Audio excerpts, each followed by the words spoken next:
Welcome. We're going to speak today about demography and health. We're going to highlight the fact that the population of the world is growing by about 1 billion people every 12 years, that most of the population growth is occurring in low and middle income countries. I'm also going to highlight the fact that the world is urbanizing and aging, and that there are millions of so-called missing girls in the world as well. By the time you finish this session, you should be able to speak comfortably about the growth of the world's population and where it's occurring, variations in fertility within and across countries, the demographic transition, gaps in the ratio of females to males in a number of countries, and the urbanization and aging of the population, and the impact of aging on population health. Before we jump into this, I want to say that this is a topic of substantial importance that not everyone pays, in my view, sufficient attention to. And I want to encourage you to explore it further. And a good place to start is the website of PRB. This presentation itself, in fact, this session has been very much informed by the work of PRB. So let's begin with a few facts and see what our students think of them. In 1800, there were about 1 billion people in the world. In 1900, we were approaching 2 billion, and today we're approaching, I think, 7.4 billion people. Rachel, what have been some of the forces behind global population growth? Many fewer people are dying of communicable disease. Water sanitation has improved dramatically, and nutrition has improved dramatically across the globe. And Emily, what would you add to that? There have been improvements in agricultural technology, allowing us to grow more food more efficiently. And Elizabeth? I would echo what Rachel says. The causes of death are going down for people at a younger age, while fertility rate may not have necessarily gone down in the same proportions. Okay, we'll come back to all this. In Niger, in West Africa, many families, especially poor and rural families, actually want to have 5 or 6 children. In Italy, by contrast, most families seem to be happy with about 1 child. I should say 1 child. It's hard to have about 1 child. Shaylin, what are some of the factors behind these large differences in the number of children that families desire between Niger on the one hand and Italy on the other? Well, it could definitely be due in part to culture. It could also be due to the demands of a family, like if they need children to kind of help with sustaining the family, then having more children may be desirable. And Yafet, would you like to add anything to that? Yeah, it could also be because of high child mortality rates. And if your child has a higher chance of dying, you're going to want to have more children. Okay. Let's have a third story. Life expectancy at birth in the U.S. today is about 79 years, with females having higher life expectancy than males. Someone my age, and I won't tell you what it is you can work backwards and figure it out, is expected to live on average almost 17 more years.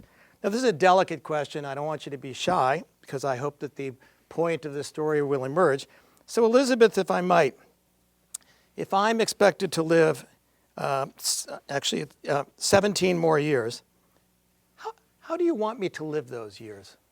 I would want you to live them as healthily as possible until you reach the end of those 17 years where you pass away suddenly and peacefully. I see. And why, Elizabeth, do you want me to pass away suddenly and peacefully, for which I'm eternally grateful to you? So that you don't incur a lot of the costs of life-saving interventions that are usually given at the very end of life. Okay, and why else, Emily, would you want me to die relatively suddenly and peacefully and in a healthy state? So that you don't have to live the last few years of your life in a very disabled way. Right, and in fact, we'll talk about how people are living longer, but people are also spending more years living with disability. So I'm grateful to all of you for those responses, and indeed hope that I and others as well can lead a long and healthy life. So let's now explore some of these stories a little bit, and let's look first at world population growth, both past and projected. As you'll see in this graphic, it took the world quite a long time before the population of the world was 1 billion. And then it took another 150 years before the population of the world increased by another billion. But then you can see this uptick and this increase in the growth of global population to the point where now we're adding about 1 billion new people to the earth every 12 years or so. Everyone should also understand the source of this population growth. From what countries is it coming? So let's look at the next graphic. And this, even in its heading, makes the point very clear. Most of the growth of population globally will occur in what is often called less developed countries. As you can see here, the United Nations projections are that there'll be relatively little population growth in the more developed high-income countries, and that almost all of the population growth that's going to occur between now and 2050, for example, will actually occur in low and middle income countries. Now, one of the reasons for this is the so-called demographic divide. And that is, in the high-income countries, you're looking at countries with relatively high income, relatively high levels of education, relatively small desired family size. By contrast, in some of the poorer countries of the world, like the Democratic Republic of the Congo, family income on average is relatively lower, educational levels are lower, desired family size is higher, and in addition, of course, access to family planning is much higher in these countries than it is in these countries as well. So as you look here, what you'll see is that two countries that are very different and that have very different demographic profiles. In Italy, in fact, what you'll see is that on average, the average Italian woman gives birth to only 1.4 children. And by contrast, on average, in the Democratic Republic of the Congo, families on average continue to have around 6 or 7 children. And therefore, what you also have is a population in Italy, which is barely growing and might actually decline depending on what happens here. And by contrast, you have in the Democratic Republic of Congo, with such high fertility rates, so many children being born, given where death rates are, that the population is projected over a 35-year period to almost triple. Now, it's also important to understand that the demographic divide, as they call it, exists not only across countries, but of course it exists within countries as well. And this is a very simple graphic of a very large and complicated country with many states, and that's India. So let's just look at the demographic divide across 3 states: Uttar Pradesh, which is in the north, Bihar, which is in the north, and Kerala, which is in the south. Kerala has historically been India's best educated state. And as you can see here, this is a state in which there's relatively low population, relatively high rates, very high rates of literacy, and a sex ratio, in fact, in which there are more girls than boys, more females than males. In Bihar and Uttar Pradesh, by contrast, you see populations that are quite large. They're also, we could see, growing relatively rapidly and certainly more rapidly than Kerala. The ratio of males to females is skewed in favor of males, as we'll talk about. And in addition, Kerala is a much more urban state than are Bihar or Uttar Pradesh. So let's now talk about the demographic transition. And this graphic, I think, very nicely represents it. So over here, what you have, as you'll see, is death rates in red, and we have birth rates in kind of bluish green. Quite early on in history, and still continuing in some of the poorest countries, what we see is that death rates were high and birth rates were also high. Obviously, if birth rates that are high and death rates that are high, and they're almost in equilibrium, you're not going to get very much population growth. But then as nutrition improved, as some places got better off, as people began to desire smaller families, what happens is death rates begin to fall, as you can see here. But the decline in birth rates historically has lagged the decline in death rates. And what you see represented by this, in fact, is population growth, the difference between birth rates on the one hand and death rates on the other. As countries continue to develop, as parts of countries as well continue to become higher income, more urban, better educated, and people's desired family size changes, what you see is that birth rates and death rates begin to move back into equilibrium, but at a much lower state than they were in the early days of history or in some of the poorest countries today. And here actually what people are thinking is that in some countries, and we can see it now already in some of Western Europe, and I believe Russia as well, we can see that death rates are actually higher than birth rates, and there are a number of countries, including Japan too, in which the population is actually shrinking. And this portrayal, again, represents what they call the demographic transition, the move from high mortality and high fertility to low mortality and low fertility as well. So one of the countries that's made the most progress in the shortest amount of time in encouraging family planning, in enabling families to make voluntary choices about their desired family size, and which, coupled with a number of other factors occurring in the economy and society, is Bangladesh. In Bangladesh, more than I think any country perhaps in the world, what we saw was a decline in fertility, a decline in population growth as well, that's been quite rapid. And what I'd like to do now is turn to one of the Gapminder videos. I encourage you all to look at gapminder.org, where they have a range of really interesting, brief, exciting, and enlightening videos, most of which I think they're all done, I believe, by Dr. Hans Rosling, who's an extraordinary, important actor in global health and a real pioneer in the collection and use of data now, and the presentation of this data in what many people think is a really interesting, fun, and exciting way.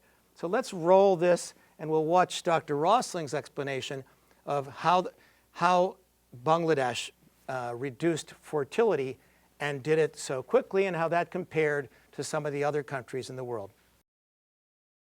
So now we will look at only Bangladesh. What has happened?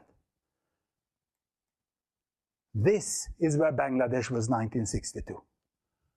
6.7 children per woman, 24% of children die. I will fast forward and you will see what has happened. In the beginning, not much happened. But after the independence, 1972, then it started to fall. Can you see how family size is falling? Can you see how child mortality is falling? And family size is going further down. And when we come to 2003, Bangladesh is on 2.9 children per woman. And they have a child mortality which is down to 6.9% per woman. And this is... And again, I encourage you not only to look at this one, but to look at a range of the videos from gapminder.org, most of which touch the issues, in fact, that we're covering in this course, and some of which cover the issues that we're covering in this session. Now let's talk about, I want to probe a little bit further, notions of age at first birth. And this is a really important factor, not only because it has to do with the number of children that a woman and a family might choose to have, but also, as we'll talk about further, it also has important relationships with health, because as many of you will know, very young women, especially very young women who are of short stature and who haven't been particularly well nourished in their lifetime, suffer many greater complications of childbirth than do women who are closer to, let's say, 20, 21, 22, 23. And this question of average age at first birth is really very, very, very important, both for the number of children and for the health of the mother and child as well. So here we see a range of countries, and this range of countries is organized by the income level of the country. It's not a perfect correlation, but as you can see, by and large, and as you would expect as well, in the lower income countries, the age at first birth is actually quite low compared to even countries that are more middle income, and very low compared to some of the countries that are higher income. And in principle, what we'd like to see, of course, is for this to scoot down a little bit in order that women and their children can be healthier than they would be if these very young women have babies at this very young age. Another really important factor in the world when you think about demography and some of its links with health has to do with what Professor Amartya Sen has called millions of missing girls. What we see, particularly in India and in China, is very, very skewed ratios between men and women. We might expect them for the population as a whole to be relatively imbalanced, or perhaps to have even more women than men, since women outlive men. But what we see in these two countries is ratios of males to females that are substantially beyond that which would occur naturally.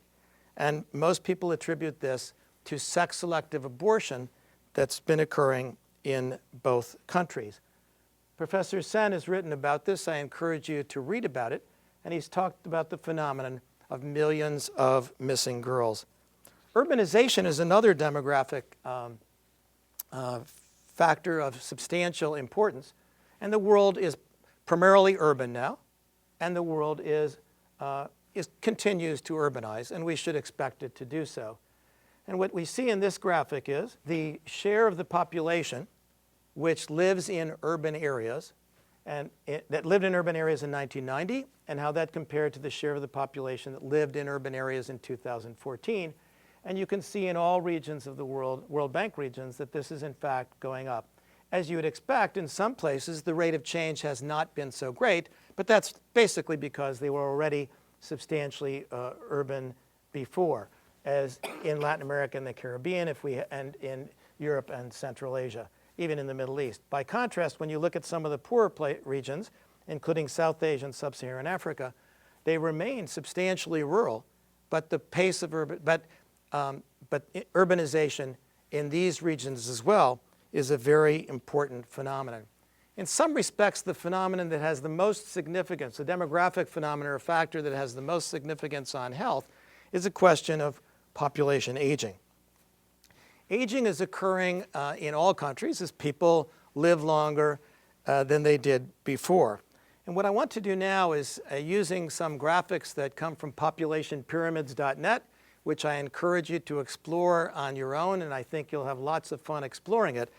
I want to show you what the phenomenon of aging and how it looks when we look at population pyramids or distribution of population by age in Italy, in Brazil, and in Nigeria as well. So let's look first at the phenomenon of population aging in Italy. Here what you see is the age distribution of the population portrayed in 5-year increments for men on the one hand, women on the other, for Italy in 2015. And we know that Italy is going to age, and we know that fertility rates in Italy are really low. So let's see what the UN projects the population distribution will look like in 2050. And here what you see is a substantial aging of the population. A substantially larger share of the population is above 65 than it is projected to be above 65 than it was, for example, in 2015. In fact, almost 24% of the population was above 65 in 2015. And it's projected that about 35% of the population will be over 65. So it was about a quarter of the population that was over 65 in 2015, and it's projected that about a third of the population will be over age 65 in 2050. When we look at Brazil, we're going to see a similar phenomenon. Now, Brazil is not as far along the demographic transition as Italy is. And so what we see here is a relatively smaller share of people over 65 than we found in Italy. In fact, in 2015, only about 8% of the Brazilian population was over 65. But when we project to 2050, what we see is that it's almost going to triple. In 2050, it's projected that almost a quarter of the Brazilian population will in fact be over 65.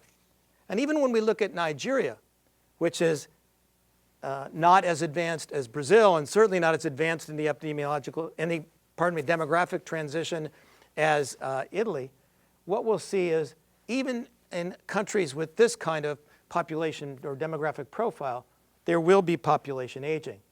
So in 2015 in Nigeria, only about 2.7% of the population was over 65, but it's projected that in 2050, more than 4% of the population will be over 65.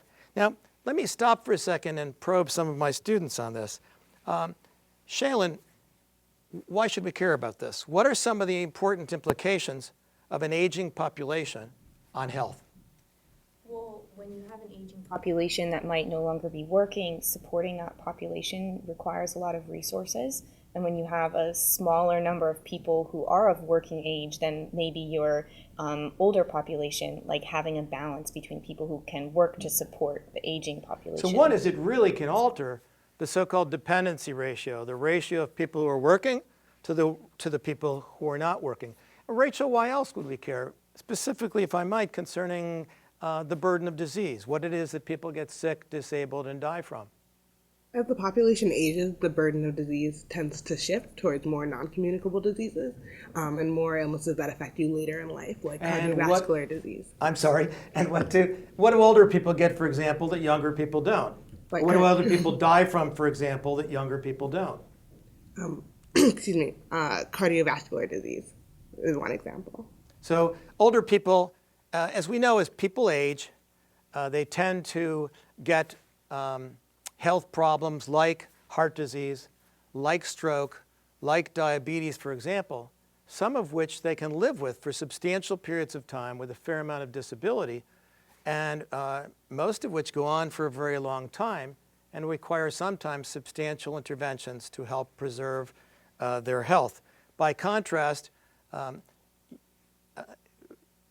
some of the communicable diseases, for example, are relatively acute affairs, and for a reasonably small amount of money, one can address the one episode or another episode. We don't want people to get any of these, but as we can see, as populations age, the burden of disease changes.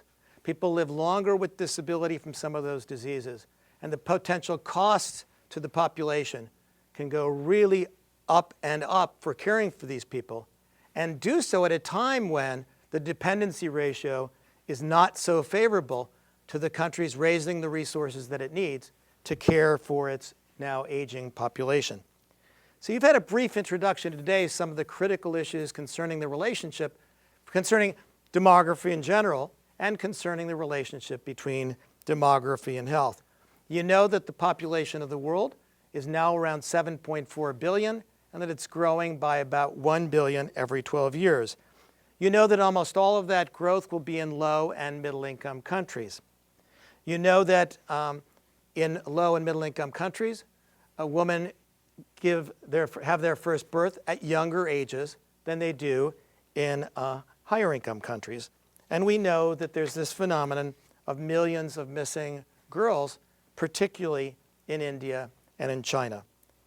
In the next session, we're going to talk more specifically about the burden of disease, what people get sick, disabled, and die from, and how that varies by age, sex, and location, among other things.